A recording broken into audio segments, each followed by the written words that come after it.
from Detroit 4Fest. 2021 has been an awesome weekend so far. And speaking of awesome, I have an awesome panel of folks from around the industry, from around all things off-road, from military to some of the greatest guys around the off-road community, and some new guys, fresh on the scene of off-road.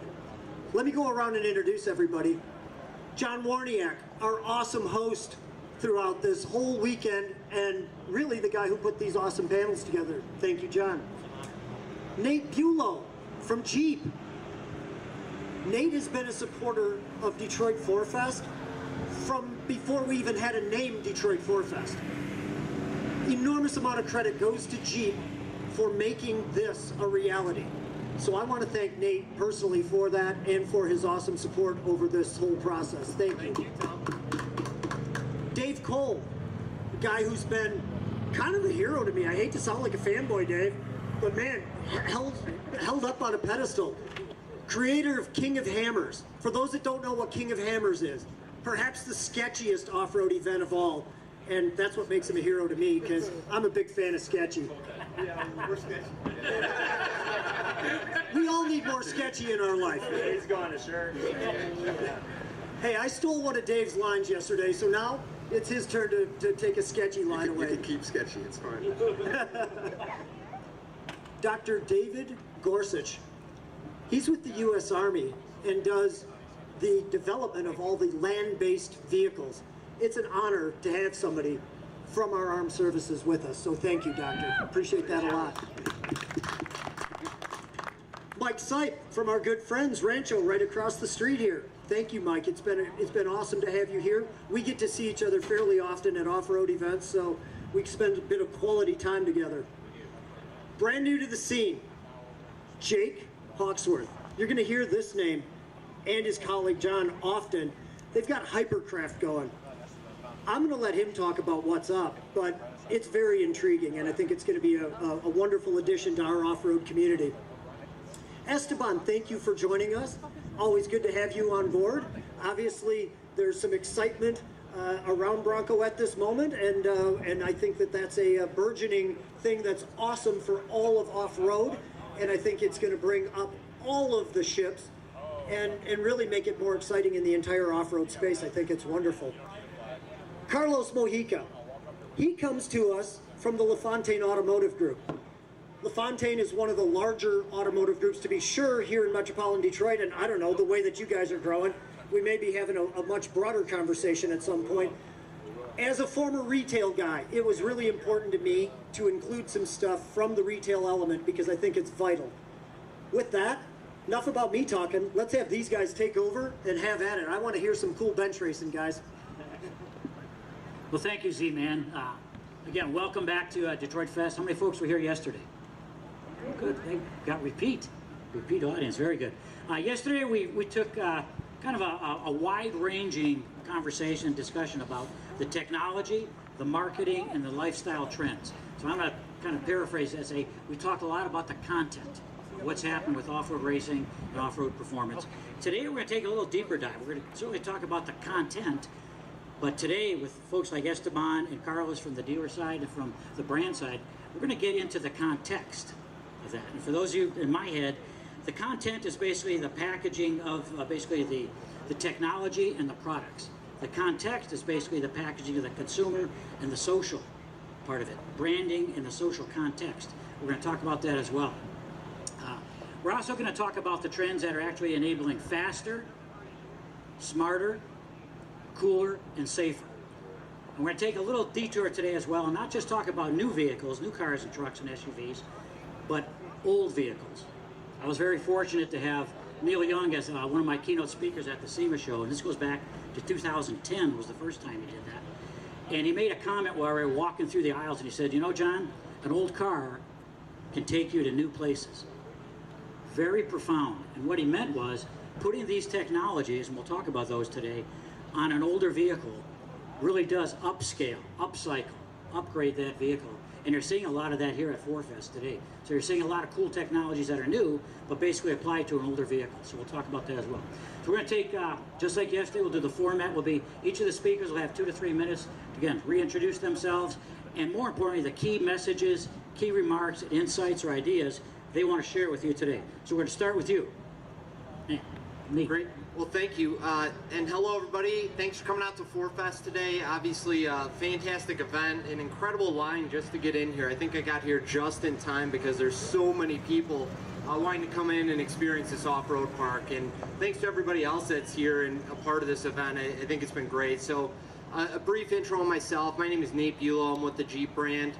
Work on all of our marketing and comms here. As Tom said earlier, we've been a part of this since before it even existed, before the park was even open to the public, and we couldn't be more thrilled. I think if you look over the fence, you get to see just a small subsample of how passionate the enthusiast core is for off-roading and how many new vehicles that are coming out and are out here every day. So for us, that's what makes us so excited, I should say, about being a part of this and manufacturing some awesome vehicles that obviously can go out here and do all this off-road stuff that we all love and can't wait to enjoy. Thank you, Nate. Dave. My name is Dave Cole. I'm the co-founder of King of the Hammers, which is an off-road race and event out in California, and Ultra 4 Racing, which is a series that races around North America, Europe, and other places. But I'm really happy to be out here. It was really cool yesterday. I got to drive around with Henry from the Detroit Free Press, right? That was fun. And had a great time. Drove around in Broncos. First time I really got to beat up in a Bronco. I've driven around the desert a very little bit, but mostly when you guys weren't looking. And yesterday you were looking and I was a little nervous. But it worked out and I had a great day and I got to meet some really cool people, and I'm going to shut up so that guy right down there can talk more because everything he says is really cool. Yeah, cool no stuff. offense to everybody else, but the stuff that they're doing, the EV stuff, is absolutely awesome. Yeah, So, what's now, what's new, and what's next? We will be talking about that, definitely. absolutely. One comment, though, is Henry Payne from Detroit News yesterday had his Sasquatch Bronco. And Dave was the first one to make it up Bronco Hill, I think, in a stock vehicle. And I believe Henry's returning that vehicle to Jim Farley tomorrow. It might be washed, but I would check it out, really. So the most capable vehicle in the world isn't a JL and it isn't a Bronco. It's a rental car with full insurance. There you go. You could have gotten that up, Bronco Hill. So. Well, thank you, Dave. So it's going to be Dave and then David. So Dr. David Gorsuch, U.S. Army Futures Command. Yeah, thanks, John. I really appreciate you inviting me to this panel today. I mean, this is a great event. I didn't really realize what we're doing out here until I came, and it really was like, wow, this is great. I'm the Chief Scientist of the Army for Ground Systems, and what I worry about every day is the performance and reliability of our tactical and combat vehicles. And getting out here and seeing what a vehicle can do is what we do every day for the Army, trying to understand their performance. And, I just love getting out there. I just was on the course. And, of course, I knew that vehicle that was going to make it through the course. But, one of the things I always worry about is when we get our vehicles really heavy with armor, can they still make it through that course or not? And we did a lot of time in Iraq and Afghanistan, putting a lot of armor on vehicles. And, the soldiers would tell us, I don't want that. I want to be able to move around. I want to get off road, and because that road is where the bomb's going to be. And you keep putting armor on this, but this vehicle gets stuck off road. So I've really enjoyed looking at the mobility problems of our vehicles and enhancing their mobility, predicting how mobile they'll be. And these courses are exactly the place you want to go to see what they can do. So glad to be here. Thanks, John. Actually, glad to have you here, David. As a lot of our Z-Man, my good friend Ricky Johnson, the racer, says you got to be fast enough to get away from the bad guys, but you got to be fast enough to get in and support your troops as well. So we'll talk about that. Cool. Thank you, David. Mike, you're back again. You had a lot of points yesterday. So. Yeah, thanks for bringing me back. Hey, welcome to the Michigan area. If you're not from here, this is my home state. I'm Mike Sipe. I'm the brand manager for Rancho Suspension, 66-year-old company. We've been around almost as long as Jeep has, so a lot of off-road heritage out there. I'm just happy to be here. When I think about 4Fest, I think about, again, my local state, but just the opportunity in Southeast Michigan. I just learned the other day, this is actually not considered quite Southeast. We're like South Mid-Michigan now. I was at a buddy's house. We picked up the Flint news. So I was kind of like, oh, wow, I'm at Flint. Holy cow. So anyways, I'm digressing here. But anyways, Mike, looking forward to talking to all of you. Good. Glad to have you back. And next up is Jake Hyper. We'll call him Hyper Jake. please. Hypercraft, Jake. Thanks, John, and also a big thanks to Tom. We are new to this event, the first time for me, and really excited to be here, see everybody kind of get a feel for the culture. I am the CEO of Hypercraft, a company that is working to bring the electric propulsion technology to industries like off-road, to inspire creatives, makers, innovators to do really cool things with electric. So we design and develop complete turnkey EV drive systems. So we're out here working, building new relationships, and excited to participate. So thank you for having us here. Yeah, glad to have you here, Jake. Esteban, what's going on with Bronco? Yeah, so thanks for having me here. Like other people on the panel, it's been really awesome to see this park come together. We've been a part of the journey as well, and seeing it go from an idea to all these people out here having a great time has been awesome to see. And yeah, so Bronco, we're launching Bronco. We're bringing Bronco back. Ford has obviously had a great 4x4 portfolio in the past, which has primarily been based around our trucks and SUVs, and we're super excited to be bringing Bronco and Bronco Sport into our portfolio and further developing those 4x4 capabilities within the Ford brand. So thanks for having me, and looking forward to the panel. Well, glad to have you here, and particularly with Nate, because we got to have Jeep, and we got to have Bronco, and it's good you're on both ends of the stage. A little buffer there in between. Absolutely. Gian Cadiz was very gracious with that yesterday as well. So, Carlos, I mean, you got to sell these things, right? Yeah. I mean, this is awesome. My name is Carlos Mojica. I'm the Retail Development Senior Manager for the LaFontaine Automotive Group. We have 28 stores in Michigan. And this is so cool to be here, up here on the stage, but also be a part of this event, having the manufacturers here, having the aftermarket world here, have the events here. I mean, from my perspective as a retailer, it's all about the consumer experience. And I'm so proud to represent brands that listen to consumers, right? And also be able to provide aftermarket parts to those consumers to meet the demand. It's just absolutely amazing, and so happy to be here. I live in Waterford, which is 20 minutes up the road, so I'm a local guy. I grew up at Mount Holly and Pine Knob, and just to be here today is absolutely phenomenal. Thank you so much for the opportunity. Glad to have you here. So, quite a diverse group. We're going to dive right into some of the things. I will apologize right up front. Dave and Jake have to leave at 1:30, so they got to catch it out to the airport. So they're going to leave at 1:30, but we'll continue on to 2 o'clock. So no worries. Let's dive right in. Let's, as I mentioned, the different types of thinking. Today is different. Obviously, we have so many different things, particularly post-COVID. And two of the biggest areas are what I'm going to kind of bucket with what I'll call design thinking, which again is the packaging of the product and the technology content. The other is the social thinking, which is the packaging of the consumer and social context of putting that in. So we're going to start with you, Carlos, and the brand, in this case, Zot Automotive. Automotive Group, in the branding around some of that.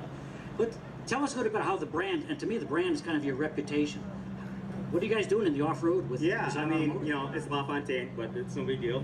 Zot's a good friend of ours, fellow competitors, and I think what's really important is, representing the brand, the way that the brand has established itself, and following their guidelines of how they want their vehicles to be, educated upon. I mean, we talk to consumers every day, and we have to be able to bring that technology, those features and benefits to the consumer. And now what we're doing now is not just the face-to-face, but we're doing things through, Zoom meetings and, everything through FaceTime or Zoom or email or text. I mean, technology's changed everything. And what we're able to do now is communicate to them a little bit further. COVID really, kind of put us in the pinch, but we were able to re-identify ourselves. And we're really finding new ways to communicate with guests and understand what they want, what they can afford, right? And then how to upfit them to where they can go right from the dealership out to the track or out to the trail. And it's been such a fun journey working with, great suppliers and upfitters that, help put that together. Experience is everything with the consumer. And I stand corrected. Yeah, Zot Automotive, no. LaFontaine Automotive, yes. But both Zot and LaFontaine are here, so glad to have you both here. So Esteban, about the branding and the connection, the emotional connection that Bronco has. I mean, we tried to get John Bronco here, but I guess I still too fictitious. So, but we've got you. So tell us about the brand. I'll do my best to do my John Bronco. I think one of the things when we were bringing Bronco back that was really interesting was we did do some research around Bronco and what Bronco means to customers. And one of the things that really stood out for me was everyone had a Bronco story. So you would talk to customers and they'd be, oh, my uncle had one and we would go hunting in it, or my grandpa had one when I was growing up, and everyone had this connection to Bronco, and it still resonated as a rugged 4x4 brand. That's foremost what they associated with it. So we obviously wanted to lean into that when we brought Bronco and Bronco Sport back. So we went with the tagline, Built Wild. That's something that we've stood behind, and we've done a bunch of stuff around that, including the Wild Fund, which is all about giving back to the outdoor community and making sure we preserve nature and wilderness for future generations to access it. Yeah, that's great. Matt Caldwell was here yesterday from Tread Lightly, and that stewardship of the lands, etc. So obviously we got to give you a chance, Nate, on the brand of Jeep and a combination of basically the enthusiasts and fans that are here.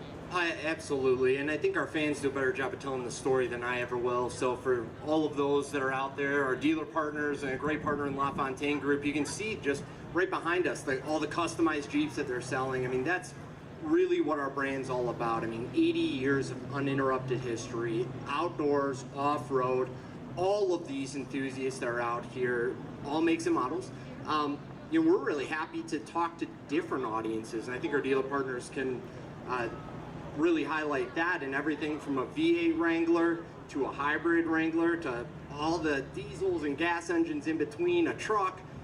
That's what makes us excited, right? And it isn't just a Wrangler and Gladiator Outdoors 4x4 capability message. It's our full lineup. So for us, that's who we are, right? We've got dirt under our fingernails and scars on our knuckles from working on all these Jeeps, and I'm not just talking about myself. Goes all the way through our engineering core, because that's who we are and that's really what we represent. But again, we owe it all to our fans, our owners, this community out here, because without you, we don't exist. So that's my biggest thanks for being an owner. Thanks for keep upfitting your Jeeps and working with all our great partners here along the way. And we're just excited to get back out on the trails once we wrap this panel up. Yeah, absolutely. I remember we went out last year. Yep. I was over, I think it was in the Moab area, pulling them over the cement. It was awesome. So, Absolutely. Yeah. But again on the branding, I think brand means a lot of different things to different people, but I think the best definition I ever heard was from Colin Baden, CEO of Oakley.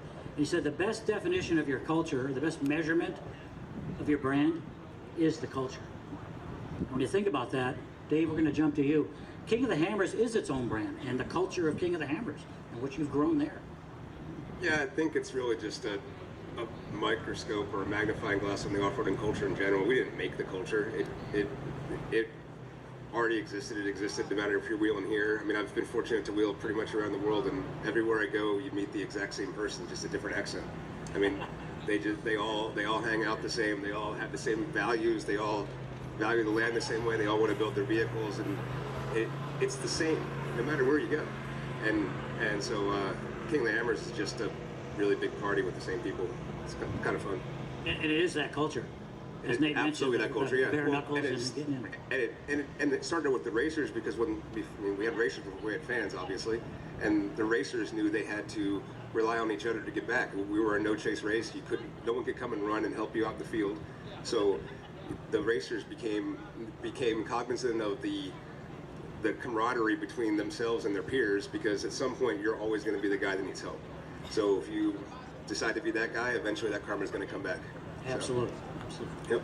Yeah, and then and obviously a lot of the automakers, like in this case Jeep and Ford with Bronco, couldn't do it without the suppliers, Mike. I mean, Rancho suspension and some of the things that you guys are doing, the e-axles we heard about yesterday from Magna. So So when I think of Rancho and branding, with all that, and just the paradigm when we look at Rancho's 66 years of being in business, it's hard to kind of shift the focus of these younger people. And I say younger, I'm in my mid-40s, I'll admit it. So, but the younger people that, wait, who's Rancho again? It's like, oh my gosh, are you kidding me? I grew up in the 80s, we all knew who Rancho was, right? And so my task now has been, how do we convert those new customers to understand who Rancho is and what we do, and understand that heritage and where we've been and where we're going. So, but Yeah, back to what you guys were talking about before, the post-COVID stuff. We talked about it a little bit yesterday, and just getting out and being outdoors is such the trend right now. I mean, go try to find a rooftop tent right now. Good luck, right? It's impossible. So, you know, in supply base, for us, oh my gosh, what a disaster it's been, right? And literally on calls every day, going through how do we get product to customers? And not only on, you know, the Rancho side, but the OE side as well. So Tenneco is an $18 billion company. We've been in business for a long time, and we're trying to keep from shutting down our big friends at the big three every day. And it's been a battle. So definitely an adventure. Definitely an adventure. It's been the last 18 months. Absolutely, and that brand democracy you guys are talking about, as Nate said, and Esteban said, turning it over to the fans, the storytelling. Letting the fans tell your story is the best way for your brand to get out there and to go viral, and that perception becomes a reality. So, Jake, we're going to switch it up now and talk about, so if that's kind of what's now, we're going to talk about what's new and what's coming, what's next. We're going to talk about some of the things that are happening, particularly electrification. We'll talk about the 4xe and some of the other, the Mach-E and some of the Illuminator package that you guys have at Ford, Esteban. But Jake, tell us more about Hypercraft and some of the things that you're going to have out at King of the Hammers and Baja. Yeah, thanks, John. You know, I kind of really like this conversation about culture, because there's a culture of innovation and creativity in off-road, and you can see that through what people do with Jeeps and Broncos, and you know, the OEMs are doing such a great job, and they're also doing a great job rolling out this new technology, this new propulsion type that we have, which is electric. But there's also kind of a grassroots side and racing motorsports side that is looking to kind of leverage those benefits in this new technology. And right now there's this access gap. You know, there's a lot of great things, but it's a complex technology. It requires a lot of new education with safety. And so Hypercraft is working with sanctioning bodies and racing organizations like, you know, Dave, King of Hammers, to really work hard to not only provide the solution of a complete engineered EV drive system that creatives can take and put into anything that they want, but to do it in a really safe way and inspire people through the creativity and innovation of what these vehicles are capable of doing. And so, you know, that's kind of our message and our story, is that, you know, there is an electric choice. You know, right now there's an internal combustion choice, but for a lot of people that are looking to what's coming, which electric is coming, and we see that through what the OEMs are doing. They're also like, hey, is there an electric choice? And so the DIY stuff that's happening is kind of interesting, but some of it's a little bit scary, you know? And so we're... Sketch, yeah. And so we're going to lean on, you know, well-engineered products to do some really cool performance things and you know, really do some exciting things. So King of Hammer stuff, some off-road high-speed truck racing in Baja, and so Hypercraft is involved in some projects that we're really excited to roll out to the off-road community and say, electric is here, it's viable, there's crazy benefits, and let's go do some cool things. Absolutely. It's what Cal Wells calls a land missile, the trophy trucks. And when our EV electrification comes to basically the off-road vehicles like that, you're going to see instant torque, like the GMC EV Hummer, 11,000 foot-pounds torque. Yeah, you know, one thing to add too, John, is you know, right now there's this range and durability side of what electric is. You know, there's range anxiety, there's durability anxiety to it, and one thing that Hypercraft can do is help tell the story that there's ways to solve it, and what they're capable of, and help, you know, kind of boost the consumer perception of what the OEMs are doing on the side of consumer vehicles, to say that this is a great technology and there's a lot of benefits to having it. So. Oh yeah, their money is total. You cannot get an internal gas combustion engine program approved at the OEs without jumping through all sorts of high hurdles. But if it's EV, yes. So David, obviously the military, very interested in the off-road technology that all these guys are working on. Tell us about some of your electrification and some of the even the autonomous stuff that you're doing. Yeah, so for us, our ultimate customer is the soldier. And so we want to give them the latest state-of-the-art technology in a reliable way, and give them the highest performance vehicles that we give them, even if it's at added cost. And of course, you know, we are constantly electrifying our vehicles. We need to add all kinds of equipment to the vehicles, to even like active protection systems to avoid incoming missiles, and you name it. And those drive higher electricity demands on those platforms. So we're looking at, you know, increasing the voltage on the buses, as well as integrated starter generators to give those vehicles the power they need. We still see ourselves using diesel and JP8 fuels out there from an energy density perspective, because you're not going to find a place to plug in an M.O. Neighbors tank and charge it on the battlefield. So there's not necessarily any infrastructure. So maximizing energy density, provide as much onboard power as you can to support all the electronics equipment and things on the current state-of-the-art vehicles is really key to us. So we found ways to really provide those power in those vehicles, and we can even see those vehicles as power generation stations, and you can pull those vehicles up to a base and power up the base instead of bring along generators along with you. So we're working on that for all the soldiers, and we're really making good progress in that space. We're going to dig deep into that. As I said earlier, that Dave Cole and Jake have to leave, but so we're going to go to the last question with you guys right now, so you got a little bit of time to get your last comments and messages in. What's the most important thing that Detroit 4Fest, people that are here, need to know about today and what you're doing, in this case, at King of the Hammers? I mean, this is where we're talking about jumping off a cliff and building a parachute. I won't throw you completely under the bus or driving the bus, but it was not, for me, when I come to a place like this, I get to meet fans, I get to meet the people that are out there that are doing it, people I get to go wheeling with, or I will go wheeling with. And then I also meet people inside the industry, and we get to kind of geek out on cool stuff and figure out ways to make stuff even cooler. And I've been kind of pushing pretty hard to get EV technology into King of the Hammers, and the way that, to me, the bottleneck is getting the technology into the hands of the guys that know how to build chassis, know how to race, know how to design things, but all the EV stuff is just Bluetooth black magic. You don't know how you're ever going to work with it.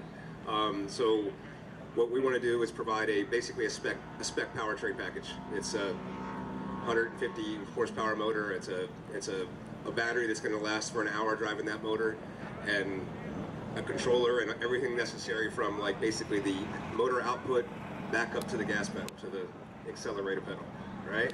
And so to the go juice. So if we can give that as a spec package out, and it's all completely lined out, then you can worry about building the chassis that you already do, and then we can get you into the technology. Once there's 10 people working with the technology, that'll spurn off 100 people, and then the 100 become 1,000, the 1,000 become 10,000, and all of a sudden it's not that big of a deal.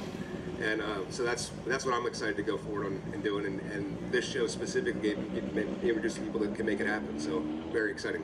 And being that catalyst to King of the Hammers, so thank you. The entire industry thanks you for moving that needle for us. So thank you. Jake, final words before you have to look. Yeah, I think one of the messages that we want people to know is that there are people working in the industry, and guys like Dave working to bring this new technology and continue advancing and innovating, and doing it in a really safe way as well. But that electric propulsion is going to be a choice, and people will have access to it. Innovators will have access to it, and it's happening very, very soon. And that's exciting, and so we're a huge part of that. We're excited to be a part of it, and excited to work with the rest of the industry to make it happen. Well, thank you guys for being here. I know you guys got to catch that plane, so hopefully got you out of here on time, and thank you. Good. Cheers, guys. Travel safe, and thanks, Dave. Thank you, Jake. Adios. So that's cool. So electrification, I think we can't not talk about some of the packages, like the 4xe as well as the Illuminator package. So let's start off with the 4xe.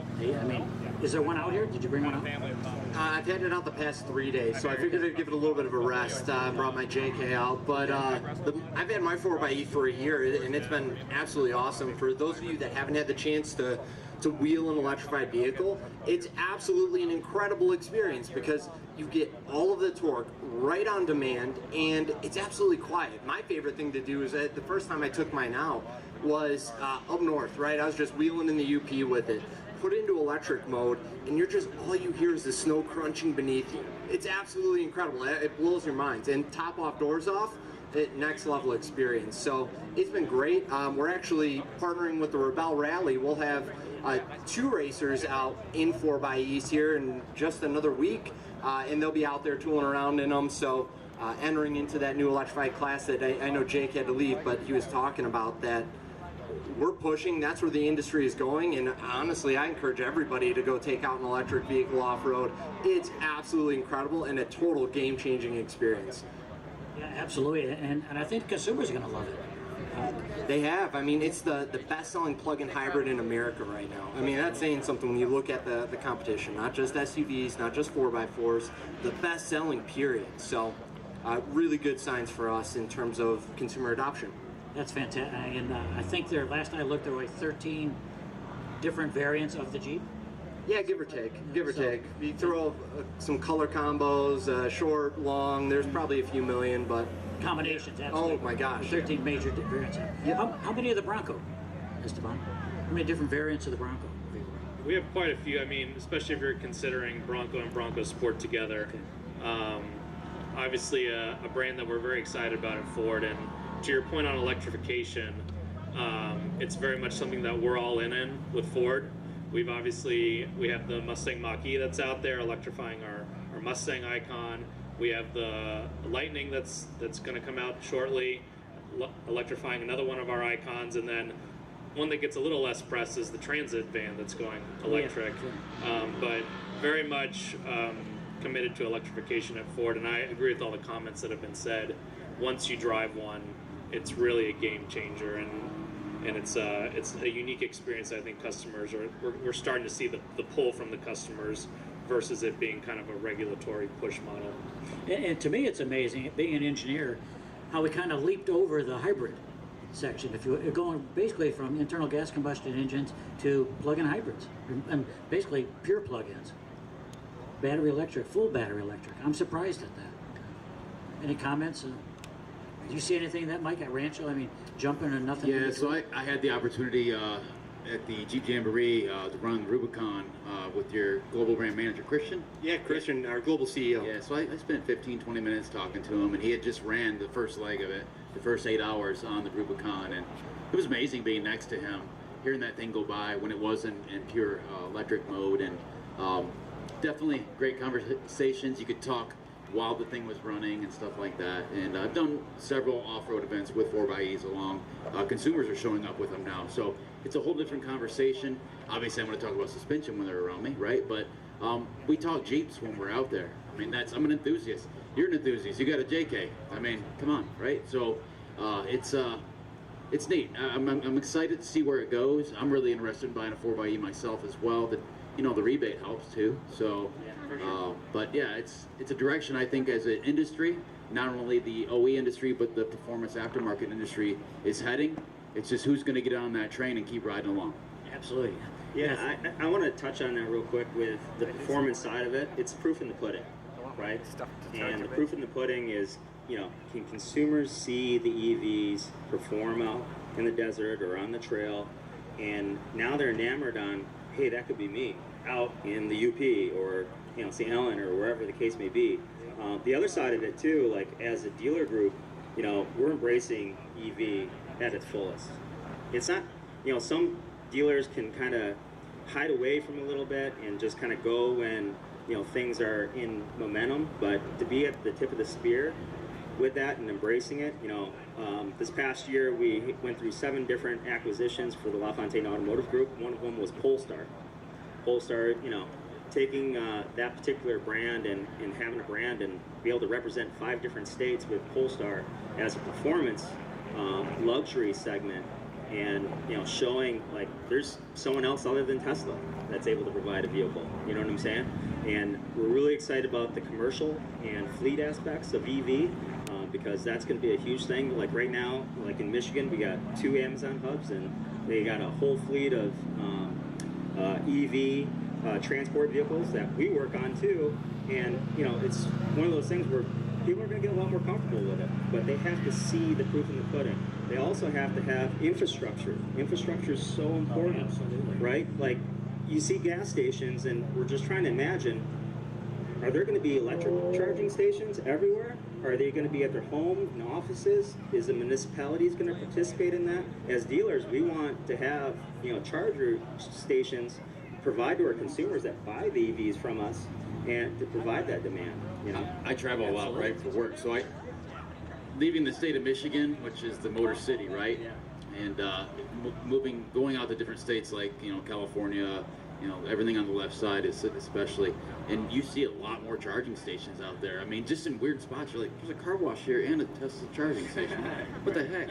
Well, it's a much different paradigm when you leave the state of Michigan. No doubt about it. So. Well, and even then, from a degree on solar charging and all of that stuff, that's a big piece that we want to be out there doing, right? That's why we've been putting the solar chargers out on trails, is because we know there aren't always enthusiasts, you know, with a park within 15 minutes of a major metro city, but you still have to charge up your vehicle and enjoy it in electric mode. So yeah, I agree with everything y'all just said, and thankfully we've got great dealer partners like yourselves that are making that investment and a commitment to it, because again, it's not just Jeep, at a broader scale, to support our customers, right, at the end of the day. Well, one of the other things too that we have to, as a dealer body, we got to look at is the pre-owned implications of EV, right? There's been such a demand of, you know, people inquiring, hey, do you have this, do you have that? And we don't, right? And there isn't a, you know, and then the infrastructure with the training, having the specific lifts, you know, what do we do with these batteries? How do we recycle them? I mean, there's a lot of, you know, unknown questions right now, and as if we collaborate a lot more together with the OEM and the dealer body and give the consumers a voice, so that way we're heading down the right path as a compass, I think we could really bring this together pretty quickly and efficiently at the same time. Are consumers pretty educated when they come into the store, Carl? And sometimes they know more than my salespeople. And that is amazing. That's a big thing with me, with our group, is that we want to ensure that salespeople can, you know, walk and talk at the same time, right? With the right information. Like here being at ForFest, we want to make sure that we have enthusiasts here in the booth to talk about wheeling. I mean, when we get people in the booth, it's having a conversation and connecting with them. You know, this culture that you guys were talking about earlier, I love it, man. I mean, you know, to have one rooftop tent here doesn't even give the event justice on, you know, the possibilities of overlanding and what that possibility is. Here in Michigan, it's not so prominent here compared to out west with overlanding, but you know, that's a whole nother segment that this type of event brings everybody together. We have conversations, and now we can meet the demand, you know, together as suppliers, OEMs, and retailers. That's a good point. At Motorbella this past Tuesday, I believe it was your colleague Jeff Martinick? Jeff Martinick? Right, yes. Introduced the Expedition, the new Expedition. Was it the Trail Edition? I can't remember the package, the top end, high end. Timberline. Timberline. The fact that blew away the media was 60% of the sales are from millennials. Something unbelievable like that. So think about that. Millennials buying an Expedition. So obviously the brand is part there, but it's that overlanding type of authenticity experience, getting out and engaging with things like this. And your point, Carlos, about overlanding is probably a subset of this industry, off-road industry, but look how it's happening so quickly. Certainly overlanding, the expo is going on today out in Arizona, but look what's happening here as well. I mean, obviously you're out there as well. Ford and Bronco are out at Expo as well. Yeah, we have a similar activation out at Overland Expo, and I mean, overlanding for the industry is a huge trend right now. I was just out in Colorado and Utah overlanding with a bunch of Bronco enthusiasts last week, and it was an awesome experience. I grew up overlanding when it was just called sleeping in your car. Camping. Yeah, camping. That's good. That's good. Yeah.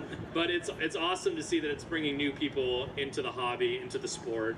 And it's, you know, we're getting more people purchasing these types of vehicles and caring about off-roading. Well, you know, to touch on that with the overlanding demand that we're starting to see, it's, you know, it's the Gladiators, it's the F-150s, it's, you know, the Sierras, the Canyons, the Colorados. They're all getting bed racks, right, to put these rooftop tents in there. And then, you know, they're like, hey, can you upfit it with, you know, Rotopax holder and you know, fridges and everything else. And we can't right now, unfortunately, because we need to create those relationships and then find a great partner and make sure that we can install them correctly and everything. Just do our due diligence to ensure that we have a great experience and great product at the end. And that's the type of thing where, you know, some dealers are going to embrace it, some aren't, and that's fine. But we want to do right by our customers overall and just make sure we represent our partners well. Absolutely. And no disrespect to Lindsay Hubley, but where's Z-Man, Tom Zielinski? Is he out here? She learned a heck of a lot from Tom over the years here, coming out here to ForFest and many times on the Detroit Auto Show down at previous Cobo Hall TCF Center today. So yeah, Tom taught her a lot, and she's got that expo. So the point is, I think it grows the pie bigger. And the collaboration, in this case between Jeep and Bronco, is fantastic, and that's what consumers want. They want that choice, and it's not a disrespect to anybody. It really does raise the bar for the consumer, and that's what people want to see. Is kind of what used to be called play well together, if you will. So, but the ultimate, sleeping in your car, I love that, Esteban. Bivouacking, David, I mean, a soldier. If they take an EV out, they take a hybrid, I mean, they got to live with that vehicle, right? I mean, Yeah, I'm going to say, I don't know if they call it overlanding, but... what do they call it? Overliving. Some kind of detail? But they stay with their vehicles a long time, and, you know, I've been in the vehicles out in Nevada, and, you know, after 2 days in some of those vehicles, I wish I had a, you know, a more powerful air conditioning unit in there and some bedding or something else in the vehicle. So, you know, if anything we can draw from the commercial industry to say, hey, how can we make it a little more comfortable for the soldiers being out in the field with their vehicles for so many days, is a huge benefit for them. But yeah, I don't think of it as overlanding, but they just do it every day, and they're out there with those vehicles constantly, and maybe in the desert, maybe somewhere cold, and you know. Yeah, man, like Carlos was talking about, you take great brands and products like Yakima, and I know a lot of you guys are collaborating with Yakima and Thule and others, and I saw that for years at the SEMA show going on. But I can't imagine someone in the military having access to like one of the Yakima pup tents, if you will, go on top of the vehicle. That'd be like luxury, right? Yeah, they would like it. That'd be awesome. And being able to charge it like that with right off of a generator. I mean, pull up the Ford F-150 Lightning. I mean, we got to talk about that. I mean, the weddings that have been saved, like Gian mentioned yesterday, I heard about that, and that was big news. And certainly, what, 7.2 kilowatts? Yeah. You can power your shop, everything going on around there, basically with your shop, with a F-150 at 80 hours or something? Yeah, no, it's an awesome capability that we have in the truck, and I think it's one of those things where electrification, we're bringing new features, new capabilities to customers, and that is something that is creating that demand that I was talking about, right? Because no longer is it a compliance vehicle, it is this awesome, very capable vehicle that can really save the day when there's a natural disaster, or when you're overlanding and camping. David, the point you made about all the electrified needs that the military has, I think we're seeing that on the customer side as well. When you look at what customers are demanding in the vehicle, its electrical upfit capability is a big thing. And so we spent a lot of time on Bronco on the upfitter switches that we have in the vehicle, and we actually pre-wired wires throughout the vehicle to common accessory points so that it's that much easier for customers to add all those electrical accessories that we see in the marketplace today. That's a big deal. I mean, if we look at our Ford operating bases, I mean, they have generators all over the place. If they can just drive up in their vehicles and use vehicles to power the small base, I mean, with some microgrid technology, I mean, you have a really nice setup just with the vehicles being essentially the power stations instead of dragging along separate diesel generators behind your vehicle. And certainly the stealth operating factor, I mean, being quiet, has got to be a big advantage as well. Yeah, so for like our special forces and stuff, fuel cell vehicles, electric vehicles are a big deal, and that quietness and having the power is important. And then if you look at our bigger Army fleets, right, because of the fact that we don't have infrastructure and we have to go anywhere in the world and fight and operate, then we're stuck with diesel and JP8 still to this day. Yeah, and JP8 is the fuel that's pretty much common denominator. Yeah. Yeah, and from a logistical perspective, since the Air Force uses so much fuel, JP8's the common, fuel for the battlefield. But obviously, we have to actually make sure the vehicles can run JP8, not just diesel. Yeah, absolutely. And not as much power in JP8. But electrons are electrons are electrons, right? It doesn't matter how you generate those. So yeah, I mean, the problem with JP8 is, the manufacturing process isn't as clean as diesel, and so you get sulfurs and other things in there that kind of mess up engines, so you got to be careful when you're just pouring JP8 in a diesel engine. Wow, amazing. I saw a headline the other day, and it said something to the effect of, does performance, in this case off-road racing performance, does it have 5 years left? With the advent of a lot of what we call ADAS, Advanced Driver Assist Systems, that are on board most of the vehicles today for a safety perspective, SE level 2 and 3, if you will. Electrification, particularly, getting into a lot of the vehicles. So does the industry have 5 years left? I'm glad to say that was a headline from SEMA News, 1971. And I think that's what's so telling about a lot of the great work you guys are doing at the automakers and suppliers and our government, is that it is alive and well and will continue. The biggest threat back in 71 in this article was fuel injection. End of the day, end of the year, end of our lives. Holly said we're going out of business because they made carburetors. How many carburetors they have? Unless you go to a NASCAR race, you don't even know what a carburetor is anymore. So that technology is alive and well. Let's kind of start with you. Let's go back to you, Nate. On some of the technology that you guys did, particularly with racing, the Hellcat, and then we'll get into the horsepower. 1,000 horsepower? Do consumers really need that? Well, I think the nice thing about supply and demand is we just want to provide our consumers with everything that they want. And the good news is, on Hellcat, I worked on Hellcat for a while, our consumers loved it. They loved having 707 horsepower under the hood. Now, 797 and all the different options that are available, and even what we see in the Ram TRX as well. But that being said, on Jeep, it's all about customer diversity, right? Our customers out here, you look at the rigs, the vehicles that are out there, they're all different. Everybody wants to have their own special Jeep 4x4, and I guess for us, that's what we've tried to set out to provide. Whether you want something that is just on the street, maybe some light adventuring on the weekend, or you want to go crawl Rubicon Trail like we were doing, a month ago? I think that's the biggest piece that our industry has done a really good job of adapting. Is it's not just about delivering a one best fit that we as an OEM, any of the OEMs feel is a best fit for that customer. It's listening to our customers and building vehicles that they want to buy. And thankfully, there's a reason why all these vehicles are here piled up today, is because people love it and they want to have fun. Absolutely, and giving the consumer what they want.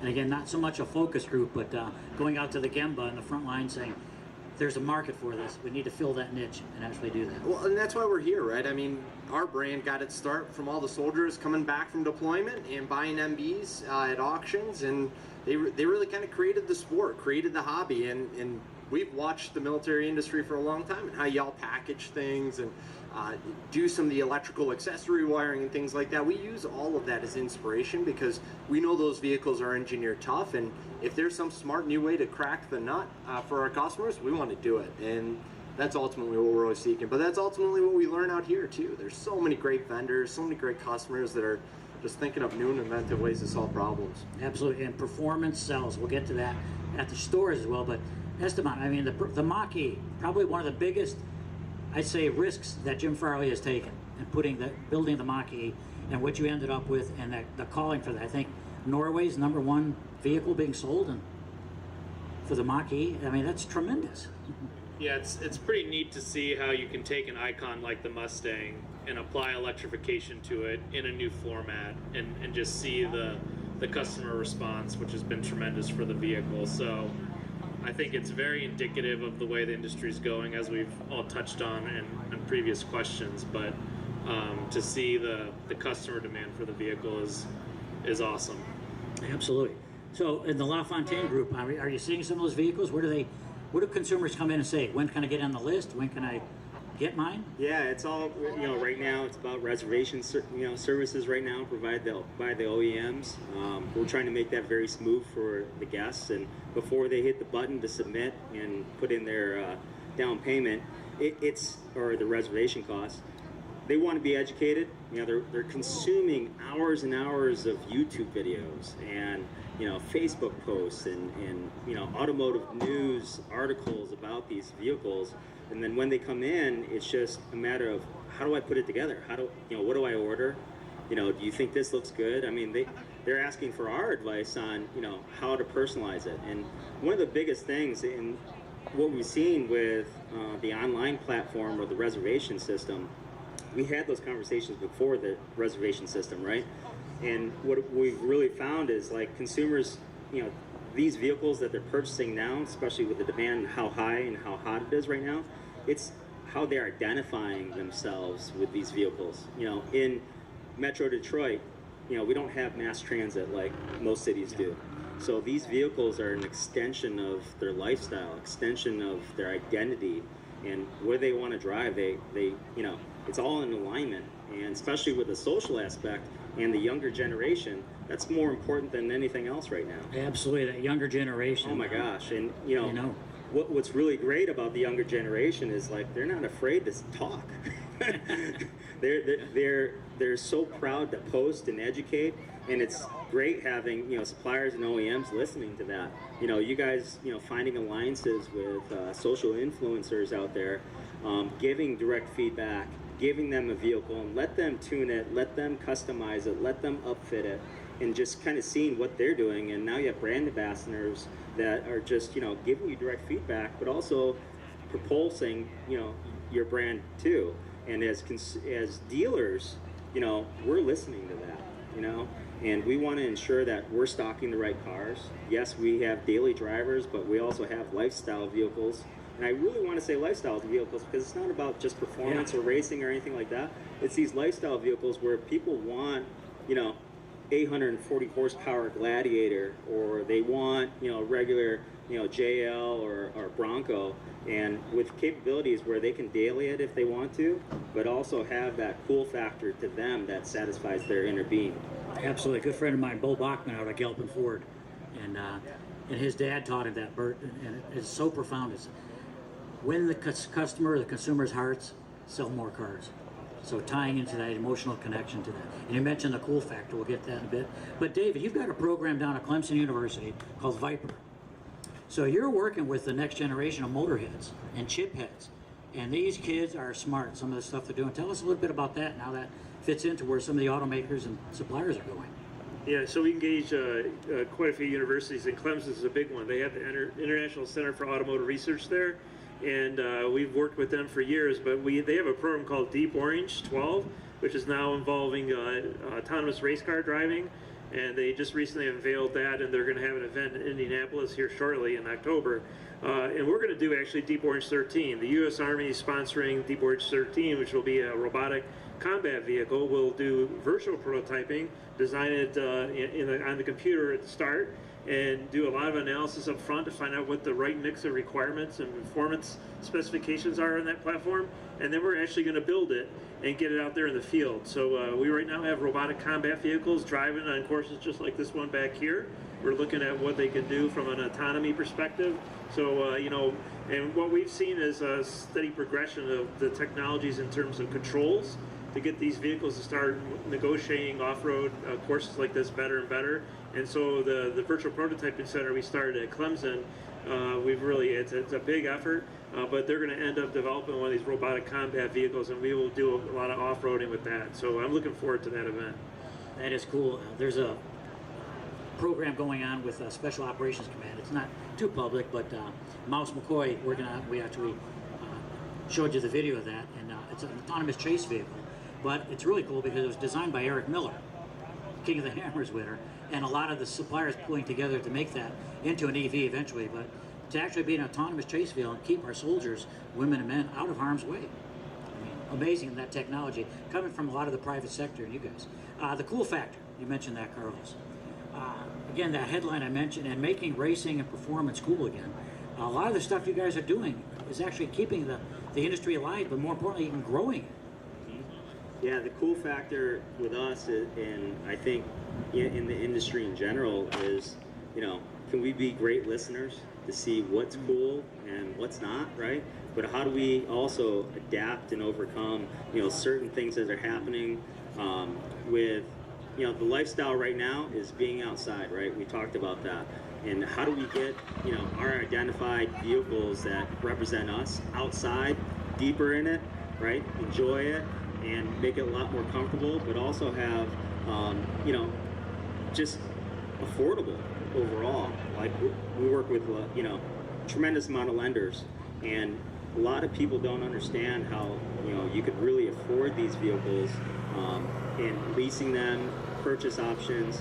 It's much more flexible. So it's getting all these vehicles out on the road, and now they can go out and you know, fulfill their dreams and ambitions on, you know, getting out on the trail and do whatnot. But the whole cool factor with the social has just pushed this so fast and so hard, that, it's really tough to keep up with the demand. And obviously we got a chip shortage going on right now that kind of slows a little bit down. But, those types of things, we're going to overcome that. The manufacturers are going to overcome it. We're going to have vehicles for all dealers to sell and really just, fulfill this demand that we got going on right now.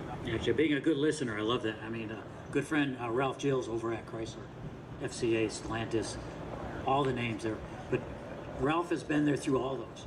And he is a very good listener. When we see the brand equity he puts in, what he calls Easter eggs, into the vehicles, it's phenomenal. So this is kind of the last round. I'm going to give you guys each this last question. I'll get the same question, kind of what we posed to Dave and to Jake before they left. We're going to start with you, Carlos. What's the most important thing that this audience or your fellow colleagues up here, speakers, what do you need to take away from ForFest or the industry? What's happening? What's next? Oh, the biggest takeaway is that, the lifestyle is prominent here in Michigan. And I think having great partners, people that are able to participate in ForFest and collaborate amongst all of us with manufacturers and retailers and suppliers, it's so powerful. It's opened our eyes. This is our first year officially being here. We want to be here next year again, participate. And, to really enhance and also support Hollyoaks too, this venue. This is really important to us as a dealer body. I'd like to say it on behalf of all our dealer bodies. This is a segment that, provides a lot of income. If you look at all these rigs, they're not dailies, right? Yeah. They have other vehicles, right? And, we want to be a good steward, for the dealer body. We want to be a good steward for the lifestyle. And I'm so happy to be here. It's been awesome. Good. Great to have you, Carlos. Esteban, final comments. I think it's really interesting, this conversation we're having about the lifestyle. One of the interesting things I heard when we were figuring out how to bring Bronco back was talking with a video game company. They were saying that in-person events were a big focus of theirs. And very curious, perhaps a little bit, you wouldn't think that, but they said that bringing people together, these video game enthusiasts, to in real life events takes it from a casual hobby to that lifestyle. And so I think the same thing applies obviously to off-road, and having these events where enthusiasts can come together, where we can bring new people into the fold, educate them about responsible off-roading, I think is tremendously important and something that Bronco is definitely going to continue to support. Absolutely. I think with Bronco coming into the market segment, last I saw a 10% increase over the next 5 years for cars and trucks, SUVs and trucks, and that extremely brand loyal, if you will, and in this case, segment loyal as well for off-roading. So thank you. Mike. So I'm listening to everybody talk here, and I hear a 10% increase and 20% in new brands and, cool factor. I think stewardship is very important, and a new audience of off-road enthusiasts. I guess I'm an OG now, which is crazy. I don't know how the heck that happened, but no, you got a lot of gas left in the tank. I guess, yeah. So we've got to, as the OGs, communicate the message to these new people. And I'm going to go on the record to say and encourage the OEMs to embrace Tread Lightly and to continue to work together with Tread Lightly. Don't let your brands divide you. And I would encourage not just the two OEMs that are up here, but all the OEMs and all the aftermarket companies, all the dealership networks to support the Tread Lightly message, because without them helping keep our trails open and being good stewards, guys, we're not going to have anything to sell. So that's my message today. I talked about my brand yesterday. I just want to talk about that, and I think that's the most important thing. Without that, because off-road parks aren't the only place to off-road. This glorious state of Michigan that I live in, we have trail systems like you would not believe, and we've got to keep those open.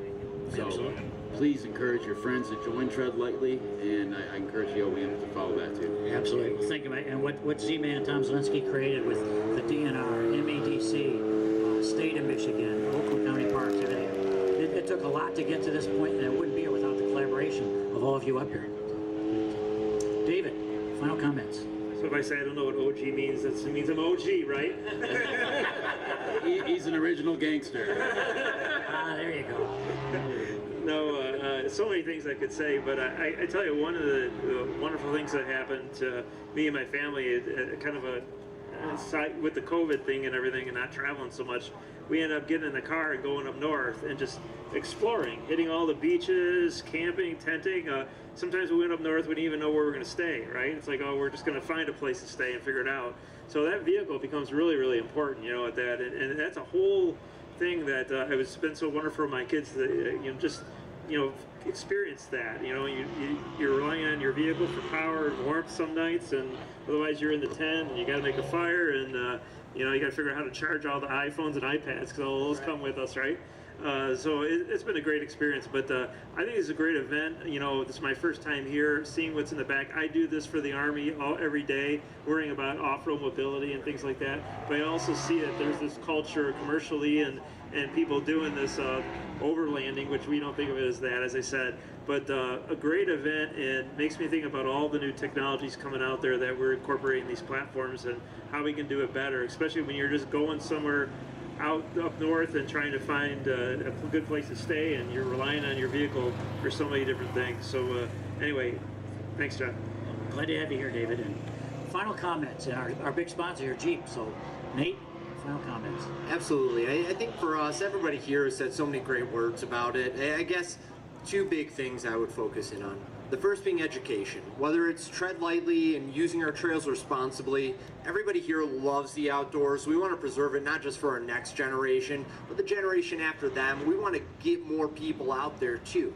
Tell your friends, take your friends out there, take your friends' kids out there, because to your point on exploring, it's just an addiction. Once you're out there, adventure never stops, and it's around every corner. And I think that's a big thing for us. Whether it's finding campsites through the Michigan DNR or, you know, our great partners in Onyx and finding trails in your area.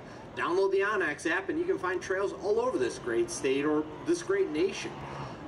That's a big piece of it. But the other big part I would say that I think you touched on very well is the editorial side of it.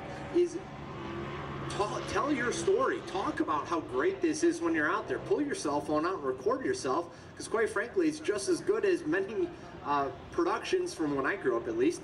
But tell that story out there, what the outdoors means to you, what you can go out there and find, because it's not just the beauty of Michigan. Well, I love it. It's the mountains in Moab. It's going up into Maine and hunting through those forests. It's such an intoxicating experience, and all the great vehicles out here, especially the Jeep vehicles, will definitely empower that for you. So I would push everybody to get out there and tell that story, and just get out there and have some fun. That's what this is. This event is fun. Tom, props to him, has built an amazing experience here over the past few years. It was the first event that we could do coming out of, you know, the peak of COVID last year. This is just a great way to experience it and get your start, but there are millions of miles of trails out there to explore. So, and amazing beaches here in Michigan. We never realized so many beaches. Yeah, absolutely. A couple of things I want to kind of wrap things up here, but basically, you know, off-roading is basically, I'm going to call it kind of the birth of customization and making it mine and all that. And Detroit is actually the birthplace of the middle class. And it really got summed up well. It was actually a commercial that Ralph helped with Chrysler quite a few years ago, and it was Bob Dylan put together. He said, Detroit made cars and cars made America. And it's so great, and Gian made the point about the domestics being here. It's so cool to have you guys here today. Let's make America great, continue off-roading, and thank you all for being here. Thank you. thanks.